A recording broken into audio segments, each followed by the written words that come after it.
கடவுள் என்னும் முதலாளி கண்டெடுத்த தொழிலாளி விவசாயி விவசாயி. கடவுள் என்னும் முதலாளி கண்டெடுத்த தொழிலாளி விவசாயி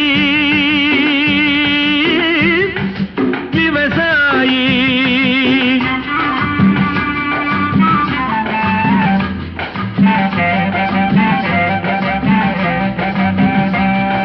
முன்னேற்ற பாதையிலே மனச வைத்து முழு மூச்சாய் அதற்காக தினம் உழைத்து மண்ணிலே முத்தெடுத்து பிறர் வாழ மண்ணிலே முத்தெடுத்து பிறர் வாழ வழங்கும் குணமுடையோன் விவசாயி விவசாயி.